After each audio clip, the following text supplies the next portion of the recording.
Assalamualaikum warahmatullahi wabarakatuh. Nama saya Rahmi Syafitri Harahap. Saya dari Perbankan Syariah 5B. Di sini saya akan menjabarkan tentang hardware pendukung perkembangan sistem komputer tanpa batas. Nah, hardware perangkat keras yang dapat didefinisikan sebagai peralatan dalam sistem komputer yang dapat dilihat dan dapat dijamah secara fisik, secara fungsional. Perangkat keras dapat digolongkan sebagai berikut.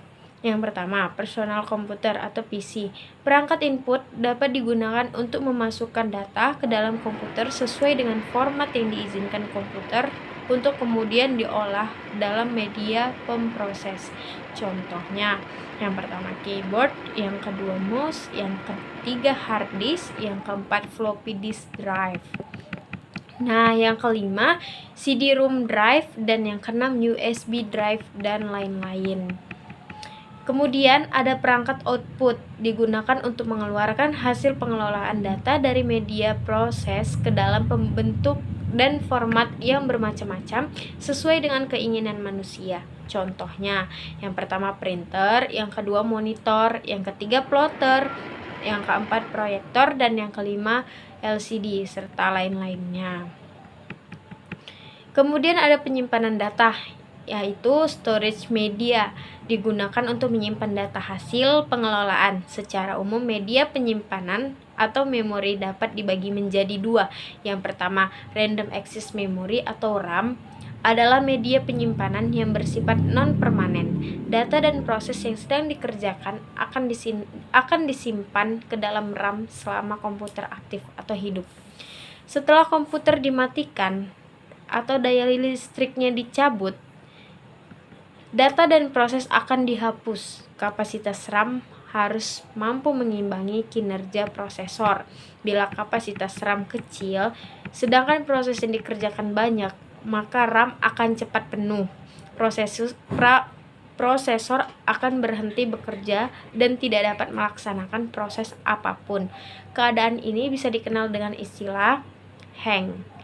Nah, kemudian yang kedua, Network Internet Card atau NIC. NIC merupakan port yang menghubungkan komputer dengan jaringan.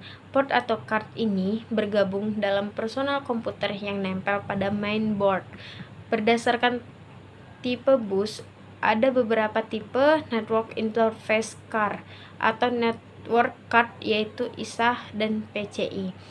Saat ini jenis network card yang banyak digunakan adalah PCI, karena PCI memiliki kemampuan transfer data di dalam komputer lebih tinggi daripada ISA. Yang ketiga, pengkabelan.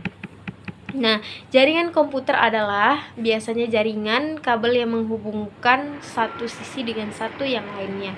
Namun bukan berarti kurva tertutup, bisa jadi merupakan kurva terbuka dengan sebuah terminator di ujungnya. Seiring dengan perkembangan teknologi, penghubung antar komputer pun mengalami perkembangan, mulai dari teknologi telegraf yang memanfaatkan gelombang radio hingga teknologi serat optik dan laser.